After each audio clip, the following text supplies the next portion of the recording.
सभी को नमस्कार। आज हम सुनेंगे रमा एकादशी की कथा। पौराणिक काल में मुचुकुंद नाम का राजा राज्य करता था।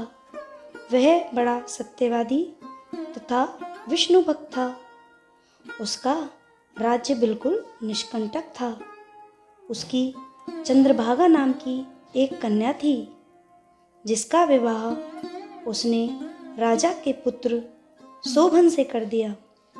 राजा मुचुकुंद एकादशी का व्रत बड़े ही नियम से करता था और उसके राज्य में सभी कठोरता से इस नियम का पालन करते थे।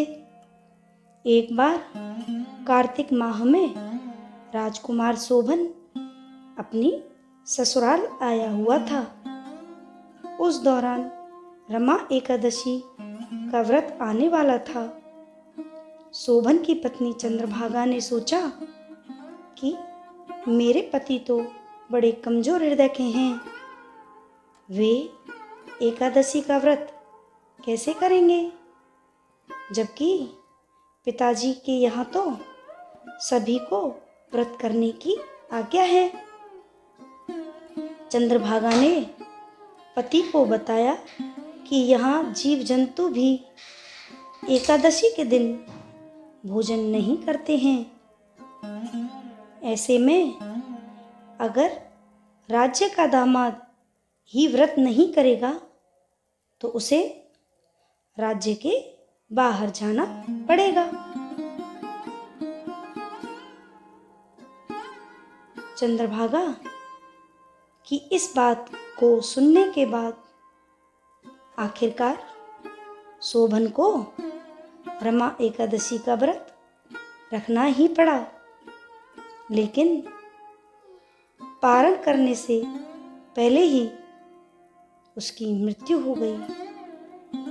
इसके बाद चंद्रभागा अपने पिता के यहाँ ही रहने लगी। यहाँ रहकर ही पूजा पाठ और व्रत करती थी। वहीं एकादशी व्रत के प्रभाव से शोभन को अगले जन्म में देवपुर नगरी का राज्य प्राप्त हुआ, जहां धन धान्य और ऐश्वर्य की कोई कमी नहीं थी।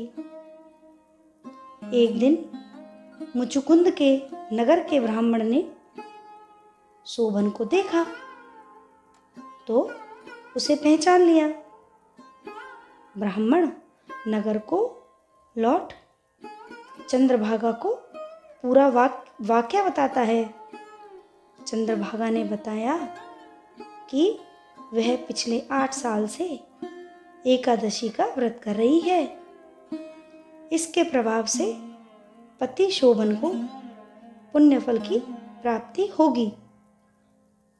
चंद्रभागा शोभन के पास जाती है और उसे एकादशी व्रत का समस्त पुण्य सौंप देती है।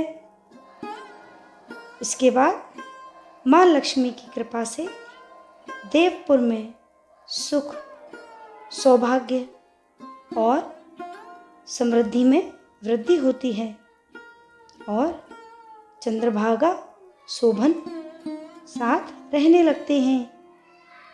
तो ये है ग्यारस माता की कथा। जय हो ग्यारस मैया की।